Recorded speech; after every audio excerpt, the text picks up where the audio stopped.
is the great challenge. At this table, contestants will meet face to face. They will challenge each other with questions that they themselves have written. The stakes are unlimited. This is the great challenge. And your host, editor of the American Treasury, Clifton Todman.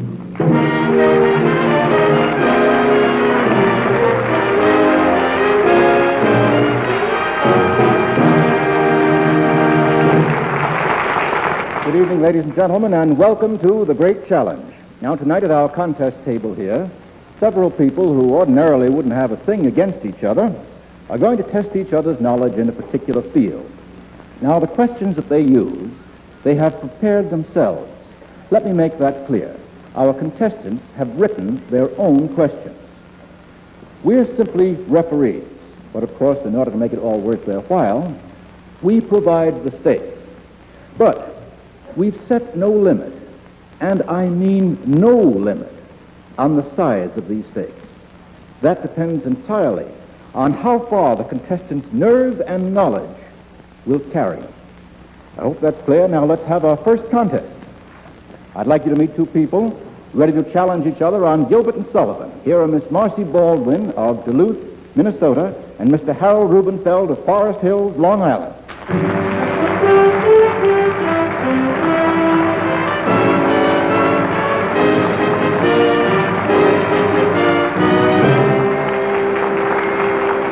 Good evening, Miss Baldwin. Good evening, Mr. Rubenfeld. Your opponent, Miss Baldwin. Now, this is the first time that you two have been on the Great Challenge. Suppose we find out one or two things about you. Is that all right? Yes. Now, Miss Baldwin, you're from Duluth. Is that correct? Mm-hmm. And what do you do there? Well, I work in a department store there. Doing what? I run an elevator. Run an elevator. Very good. And how long have you been working there? Well, I've been working there for about a year. Sounds all right, but I can't understand how you got from working in an elevator, whether up or down, into studying Gilbert and Sullivan. How did you get interested in Gilbert and Sullivan? Well, I guess it all started when I was about 15, and... Just a year or two ago? Oh, yes. And my parents took us down to Chicago, and while we were there, we just went to see the D'Oyly cart, from London. Yeah. And we saw the Mikado, and we loved it. Yeah. And so we all sort of formed our own stock company, and my father played the Mikado, and my mother played Caddishaw, and I played Nanky Poo. Nanky Poo? How did you happen to play Nanky Poo?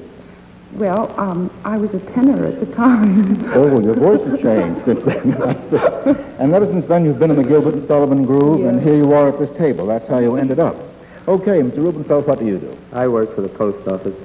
Right here in New York? Right here, the main post office, GPO. Oh, the big one. The big one. And how long have you been working there? For about 7 years now. What did you do before that, Mr. Rubenfeld? Before that, I was a handwriting analyst in a nightclub down at Greenwich Village, and before that, I was a weight guesser at Coney Island. A weight guesser at Coney Island. That's correct. Don't look at me. Those are mighty queer occupations. They don't seem to have very much to do with Gilbert and Sullivan. How did you get interested in Gilbert and Sullivan? Well, when I was about 12, they were doing the Mikado in grammar school, and there was one pot open, the pot of Pooh-Bah, who was an extremely immense and stout gentleman. And there were 30 applicants for the job, and since I was the heaviest, I got the part. You were chunky even in those days. In those days. I know you were married. Is your wife interested in Gilbert and Sullivan? My wife happens to hate Gilbert and Sullivan. She thinks it's light and trite and ridiculous, and I live with her. I see. All right. Well, maybe she may change her mind. You can't tell. Okay. Now let's meet the Gilbert and Sullivan Authority, shall we, who's checked the questions that these contestants have prepared and who will serve as the judge of this contest. He's assistant manager of the Metropolitan Opera, and he is a man whose famous Gilbert and Sullivan collection is housed in the Pierpont Morgan Library right here in New York. Mr. Reginald Allen.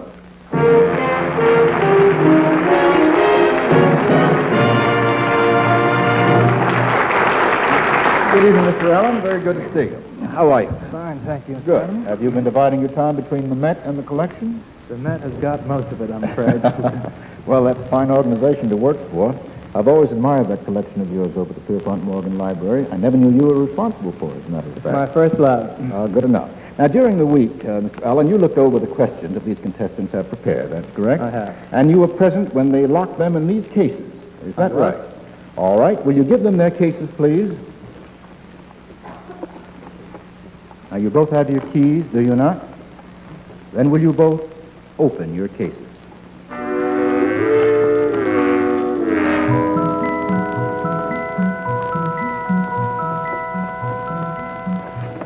Okay, now will you clear the table, please, and let me have your questions. Very good. Now, as for these questions, Mr. Allen, you have initialed and okayed these questions, I have. and in your opinion, these questions are fair questions and of approximately equal difficulty. They are. Is that correct? They are. Then we have a Gilbert and Sullivan contest.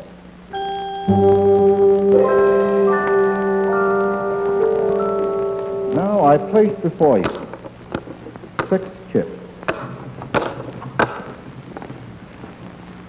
Each of these chips represents one of your questions.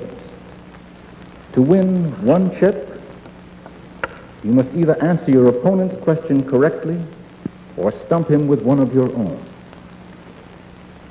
The one who wins 4 chips wins $1,000, wins the contest, and wins the chance to go for the great challenge. Is that clear? Clear. Very good. Are you ready, contestants? Ready? Yes. All right. Miss Baldwin, will you ask your first question? All right.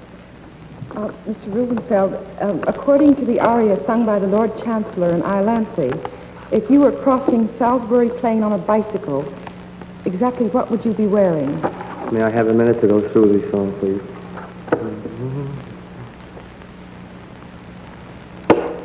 And, excuse the voice. And this you can stand till you throw up your hand and you feel that you're cold as an icicle in your shirt and your socks. The black silk with gold clocks crossing Salisbury Plain on a bicycle. Is that correct, Mr. That's Allen? correct. Good enough.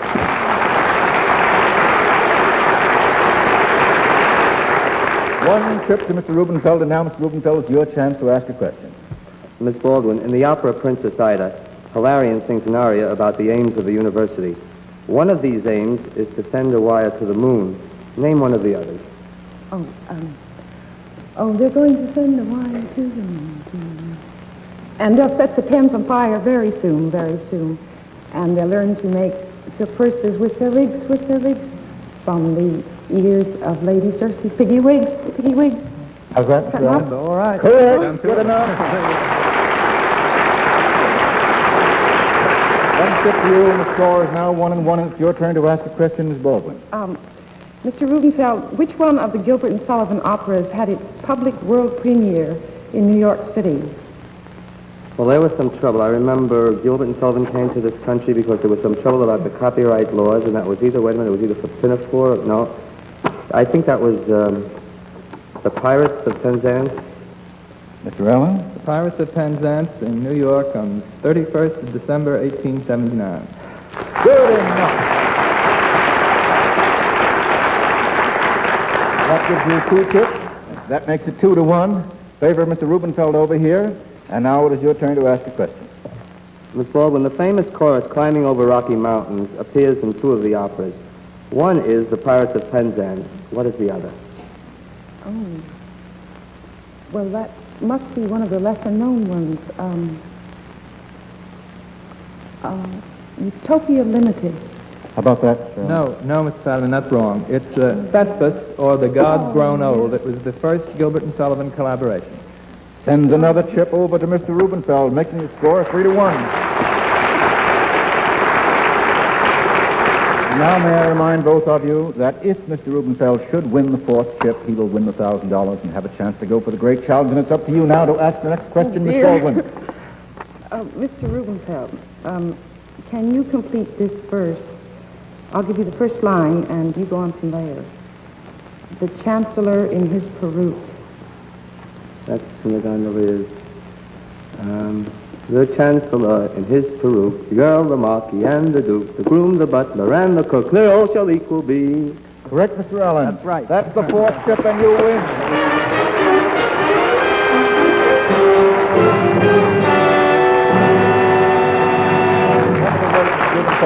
Now, Miss Baldwin, you have 1 chip that you fairly won. It's worth $250. It's redeemable. That's your take-home pay. And thanks very much for being with us this evening.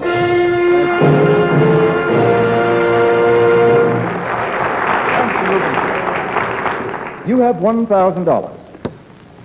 It's yours to keep, and now gives you the chance to go for the great challenge, which is always worth 10 times what you've won so far. That means tonight it's worth $10,000. Now you can win this big money right away by taking on our authority here, Mr. Reginald Allen, and answering the 3 special questions that he's prepared. This is the great challenge. However, Mr. Rubenfeld, you have another choice. You can pass up the great challenge tonight.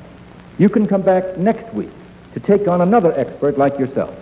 And if you beat him, you will win another $1,000. You will have $2,000 to keep, and the great challenge will be worth 10 times that, or $20,000. Now, the following week, the money can be worth $30,000, then $40,000, then $50,000, and so forth. In other words, just as we've said, the stakes are unlimited. Now, Mr. Allen will bring back the same 3 questions week after week until the winner at this table decides to go for the great challenge. Now, this is a critical choice, so give it some thought while we watch an important message from our sponsor.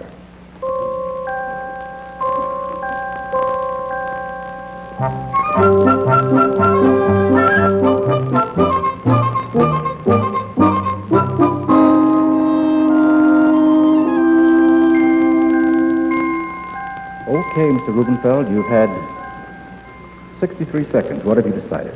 Will you go for tonight's great challenge worth $10,000, or come back next week to try to build the stakes to $20,000, or even higher?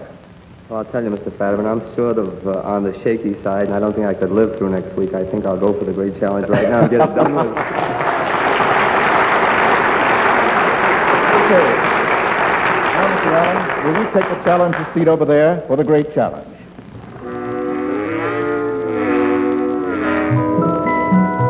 Now, ladies and gentlemen, I'm going to ask you to be quiet.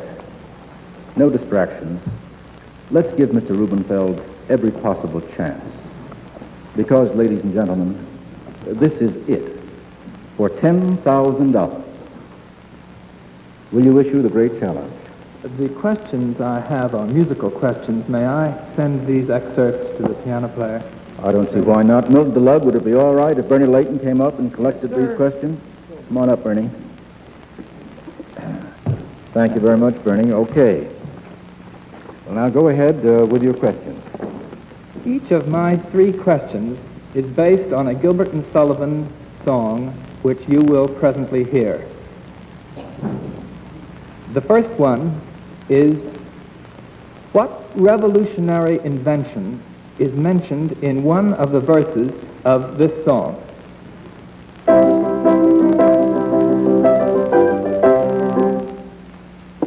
I'll have to sing again. We love that. Farewell, my own light of my life, farewell. For a crime unknown, I go to my dungeon cell.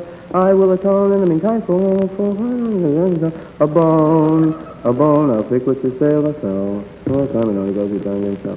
He'll hear no tone of the maiden he loves so well.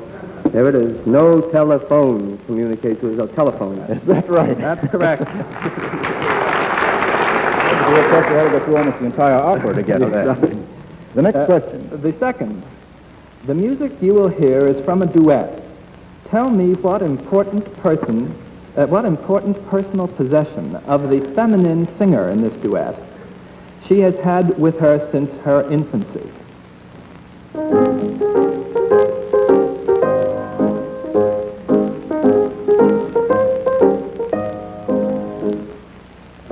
That sounds like the battle roar is over, oh my love. Now that's a duet between Richard Dauntless and Rose Mayblood, and Rose Mayblood always had a book of etiquette with her since she was a child. That's correct. That's correct, Mr. Allen.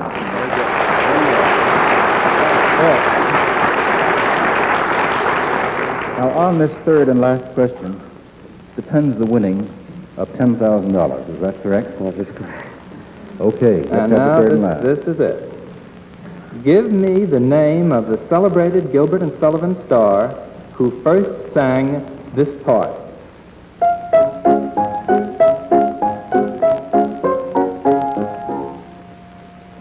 Well, I know the aria. That's When Maiden Loves, and that would be sung by Phoebe in the first scene of The Omen of the God. Now, There was George Barrington. There was George Grossmith.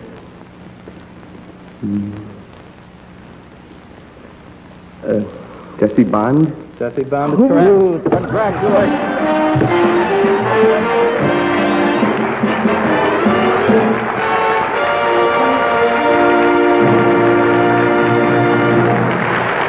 Okay, Mr. Rubenfeld. Now, these chips are worth $1,000, and you've won the great challenge for $10,000. That means you'll receive a check from us for $11,000, and I only want to know one thing. What are you going to do with it?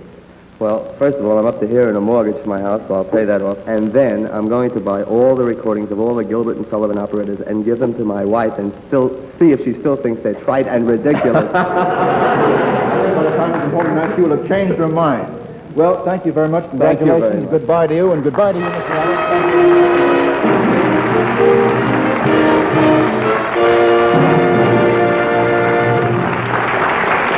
Wonderful contest. Now, ladies and gentlemen, let's get on to a very different contest, a contest on the life of Abraham Lincoln. Now, most of you viewers know that this contest has been going on for the last 6 weeks. And here to defend his title for the 7th consecutive week is Mr. Hjalmar Seaberg of Beaver, Pennsylvania. And his new challenger is Mr. Bert Sheldon from Washington, D.C. And you gentlemen join me now at this contest table.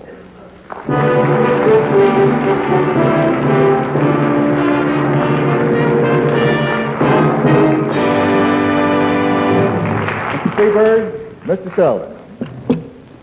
Well, they look amiable now. Hal, you've met 6 opponents at this table, and you have 6 stacks of chips there. That's worth $6,000. Now, Hal, that's yours to keep. No one can take it away from you. But if you can defeat Mr. Sheldon here tonight, you'll earn another $1,000. And in that case, your great challenge stakes will be worth $70,000. Now, Hal, we've been working together here for, this makes the 7th week. We're old friends. I know a great deal about you. I've come to like you a great deal, but there may be some new viewers here to whom your personality is still a novelty. Okay, so you don't mind if I ask you one or two questions I may have asked you before. First, tell us what it is you do down in Beaver, Pennsylvania. Well, I'm assistant blast furnace superintendent for the Crucible Steel Company. Ah, very good.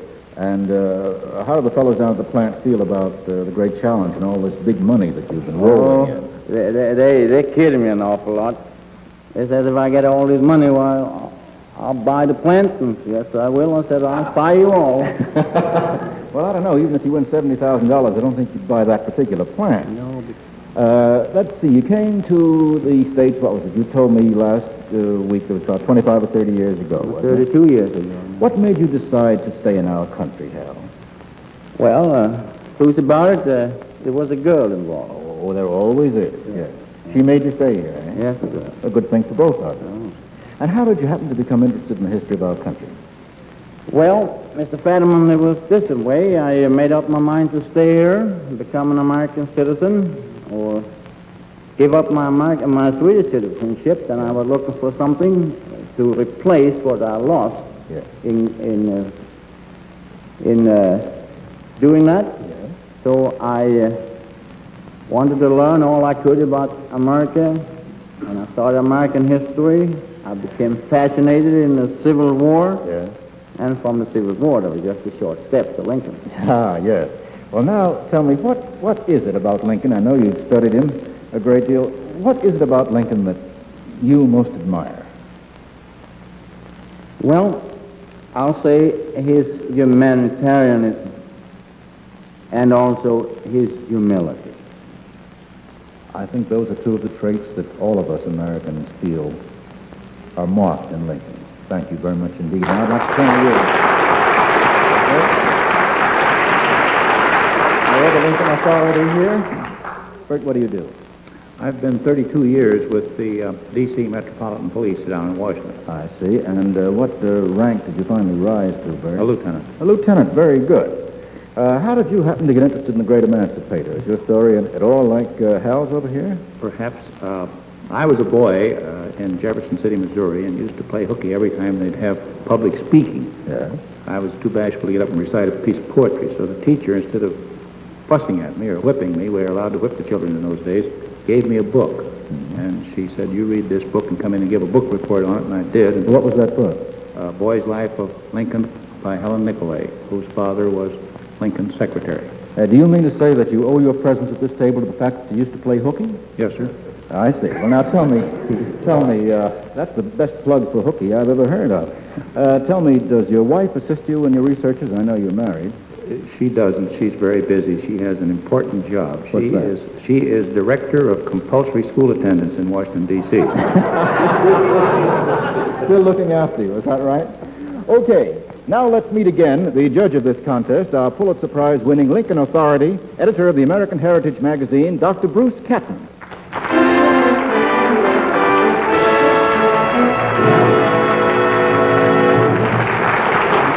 Well, welcome back again, Dr. Catton. This is your 7th inning, isn't it? Yeah, Time for a stretch. Okay, how have you been? fine. Very good. And how's the American Heritage getting along? Very well. Good enough. You don't mind my putting myself down as a reader and admirer of it, do you? Oh, very happy to have you do. Count me in. Now, Dr. Catton, you've checked the questions these gentlemen have prepared. Yes. Is that correct? All right. And you have your own 3 questions for the great challenge. Yeah. Good enough.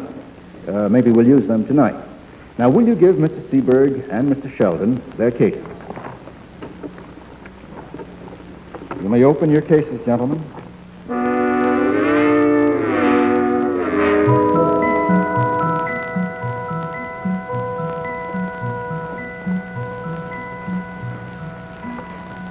Now, will you clear the table and let me have your questions?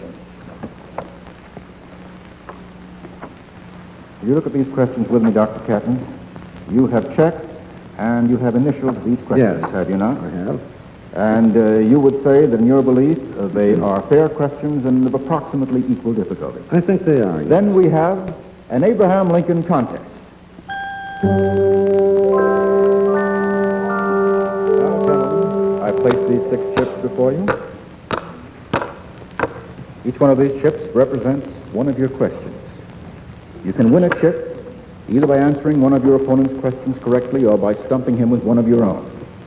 The first man to win 4 chips, 1, 2, 3, 4, wins $1,000, wins the contest tonight, and wins the chance to go for the great challenge. Is that clear? Then suppose we begin with our challenger, Mr. Sheldon, over here, and you ask the first question. Mr. Seaberg, Mr. Lincoln was twice an unsuccessful candidate for the United States Senate.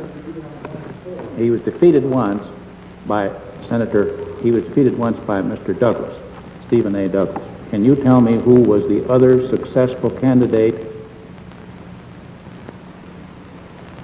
That Lincoln. was in the previous contest. It was Lyman Trumbull. That's correct. That is right. Good enough. That gives Hal Seaberg over here 1 chip, and now it's up to you, Hal, to ask a question to Mr. Sheldon. All right, Mr. Sheldon. At the state convention of 1860, held in Decatur, Illinois, Abe was given a nickname which served him well as a campaigner. What was that nickname? That's when they gave Lincoln the nickname of the rail splitter candidate. Is that correct? That is right. Very good. The score is now even, 1-1, and it's your turn, Mr. Sheldon. Go ahead and ask a question now. It's Hal Seaberg over here. At whose home did Abraham Lincoln first meet Mary Todd? At the home of his sister, Elizabeth Edwards, who was married to Ninian W. Edwards, who was a lawyer in Springfield, Illinois. Is that answer correct? That is right. Good enough. That gives you 2 trips, Hal, making the score 2-1 in Hal's favor. And now, Hal Seaberg, it's your chance to ask a question. Mr. Sheldon, I would like you to complete the sentence in a speech of Lincoln that opens with these words. Fondly do we hope. Fondly do we hope, fervently do we pray, that this mighty scourge of war may speedily pass away.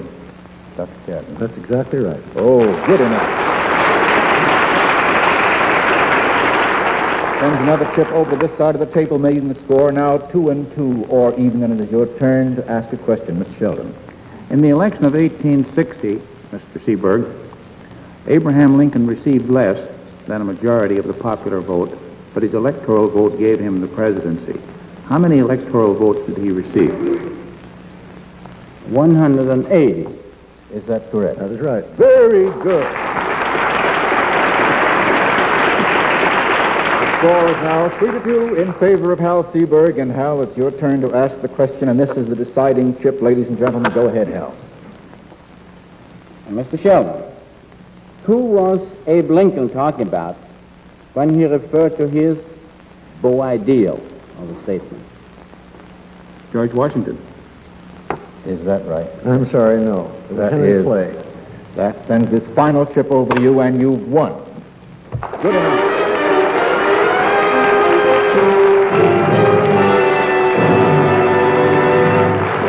Now, these two chips, which you very fairly won, Mr. Sheldon, are redeemable for $250 apiece. You take home $500, and thank you very much for being with us this evening.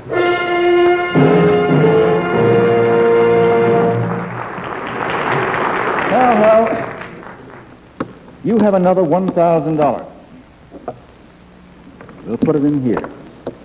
Now, it gives you total winnings so far of $7,000. Now, if you go for the great challenge now and answer Dr. Catton's 3 questions correctly, you'll win $70,000. On the other hand, you can pass that up tonight. You can come back next week to meet another opponent. And if you should defeat him, your winnings will be $8,000, and the great challenge will be worth $80,000. Now think it over, while the rest of us watch an important message from our sponsor.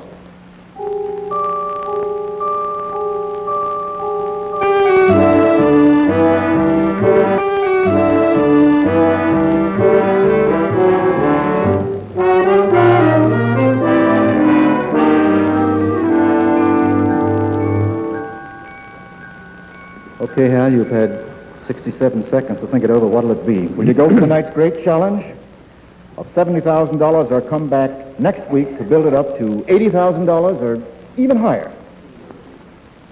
Mr. Fenneman, this has stirred my interest so much in Lincoln that I think I'll come back next week. Good for you.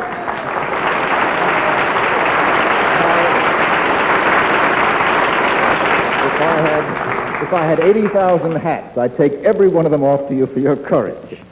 Okay, then we'll meet again at this table. Don't forget to take your chips with you this evening. And meanwhile, Hal, you have to go home and write 3 more questions. And good night to you, Doctor. See you both next week. Good night, Hal.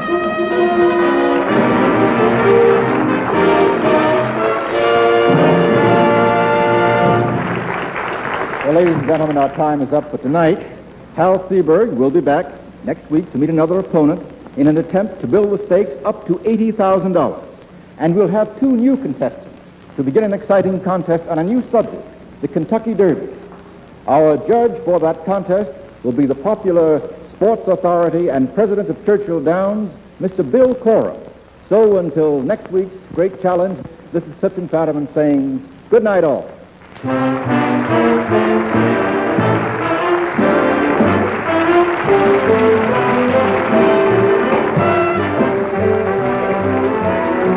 The Great Challenge is a Mark Goodson, Bill Todman production.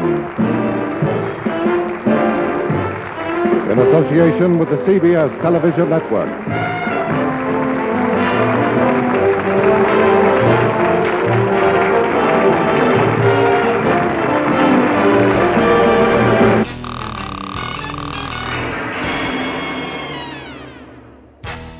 If you like this, be sure to subscribe to this channel for more game show gems here in the vault. You can also find more fun stuff on our Facebook page,